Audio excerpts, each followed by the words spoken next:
You think your dog is just being picky, but that's not the real reason. When your dog sniffs a bowl and walks away, it's not stubbornness or spoiled behavior, it's communication. It's a built-in survival system speaking through the quietest channel they have: taste, scent, and a tiny decision made in less than a second. And if you miss that signal, you miss what your dog is trying to tell you about safety, trust, and their world. Most owners assume new food equals treat them or switch diets, and they push. But pressure creates resistance. Your dog is not refusing to be difficult. They are evaluating risk. That hesitation is information. Let me show you what it really means. There are three instinctive drivers behind refusal. First, scent memory. Dogs judge food primarily by smell. A new kibble, an unfamiliar wet food, a different bowl. Any change scrambles the scent map they've built for safety. Second, internal state. If your dog is stressed, in pain, or nauseous, novelty becomes threatening. Third, learned trust. Dogs remember what followed a meal: comfort, upset stomach, or nothing. If the memory is uncertain, they pause. Think about it like this. When you walk into an unfamiliar kitchen and someone offers you a mystery drink, your body tenses. You sniff, you hesitate.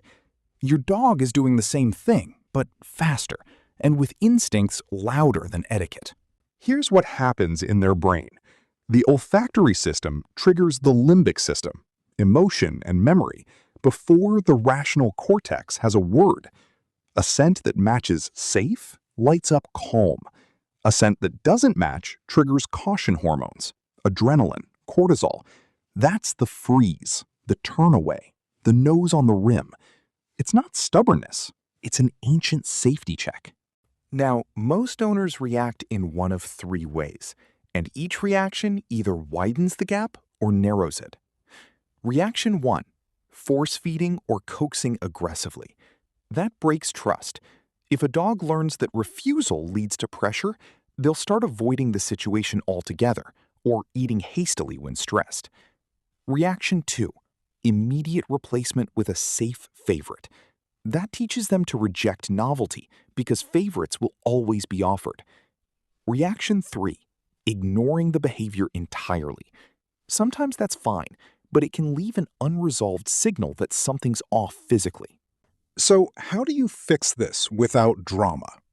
There are behavioral and practical steps that reprogram their instinctive response into curiosity and rebuild safety around new foods. First, reset the scent map. Start by letting them inspect the new food from a distance. Place a tiny amount on the floor, not the bowl. Don't stare, don't call.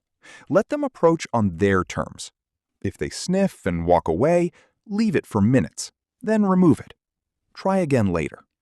This reduces pressure and teaches that nothing bad happens around the new scent. Second, pair novelty with calm, reliable rewards. When they show even the smallest interest, reward immediately with gentle praise or a known safe treat. Not huge fanfare, that's pressure. A soft yes and a tiny bit of a favorite creates a positive association. New scent, small good thing. Over days, increase the portion of the new food paired with the reward. Your dog starts to learn, this is part of my safe world. Third, check internal state. If refusal is sudden or paired with other changes, lethargy, drooling, vomiting, stop and consider pain or nausea. Dogs often hide discomfort. Refusal can be an early alarm for dental pain, GI upset, or medication effects. If you suspect physical causes, a vet check is the fastest way to restore trust in eating. Fourth, control the environment. Feeding in a low-stress, consistent place matters. New people, new bowls, loud noises, or competing animals make novelty riskier. Use the same feeding spot, the same bowl if possible, and remove distractions. For multi-dog homes, feed separately. Competition turns curiosity into threat assessment. Fifth, Manage expectations. Change is gradual. Don't flip diets overnight. Mix new food with the old in small ratios over 2 weeks, but make it more than 1% new games. Do repeated, visible mixing so scent blends become familiar. Some dogs need the new kibble crumbled or warmed slightly. Temperature and texture alter scent release and can make the new food more recognizable. But there's a deeper psychological layer owners often miss: autonomy. Dogs value control over small decisions. Giving them safe choices, a little sniff, then a small bite when they choose, reinforces agency. When you force or coerce, you take that control away, and they withdraw. Give it back gently. Every 20 to 40 seconds, your dog will be asking a new question with their nose. Is this safe? Did I get sick last time? Will they force me? Can I trust this human? Your job is to answer those questions before they have to choose silence. If this is changing how you see your dog, hit like and subscribe. It helps other dogs be heard too. There are a few mistakes that quietly undo all progress. Number 1, bribing with high-value food constantly.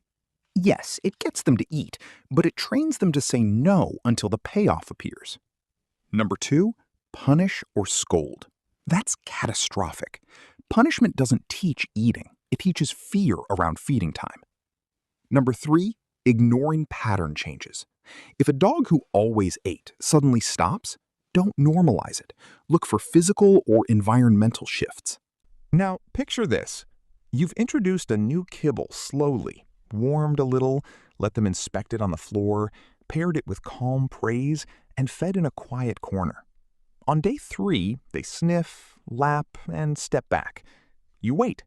On day 4, they lick again and take a bite. On day 6, they finish their bowl.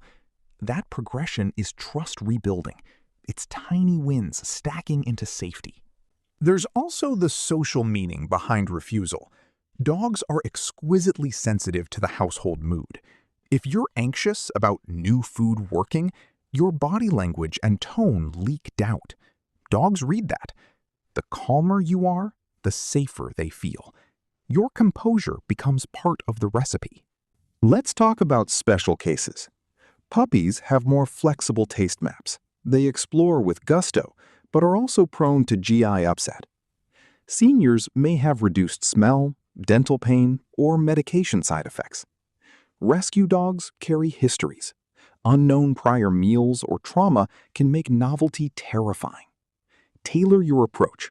Slow and gentle for seniors, confident and consistent for puppies, patient and trust-building for rescues. There's a secret most owners don't use. Make novelty predictable. Novelty doesn't have to be random. Serve new food at the same time, same plate, with the same calm routine. Predictability around change lowers threat levels dramatically. Another secret? Use scent anchors. Put a tiny bit of the old food's oil or smears onto the new kibble. It's cheating the scent map, yes, but it's effective. You're giving your dog a breadcrumb trail from safe to new. When a dog outright refuses despite your best behavioral steps, reassess health. Chronic refusal can be metabolic, dental, or neurological. Don't let pride delay a vet visit. Now imagine the emotional payoff. Your dog eating a new food isn't just nutrition, it's trust returned, a tiny handshake across species. You taught them the world is safe when change happens. You changed the meaning of a bowl. That's powerful. So next time your dog refuses, don't react. Observe. Ask 3 silent questions. Is it scent? Is it state? Is it trust? Answer each with small, calm steps. Let them sniff, pair interest with quiet reward, check their body. Over days, those micro answers become a clear yes from your dog. This matters because the everyday rituals we share, feeding, walking, sitting together, are the language you use to say, you belong. When a dog refuses food, they are sending a note in that language. Read it gently. Reply with patience. Rebuild the map. Your dog isn't just being picky. They are telling you something about safety, memory, and trust. Treat that signal as precious. Your dog isn't just behaving. They're communicating.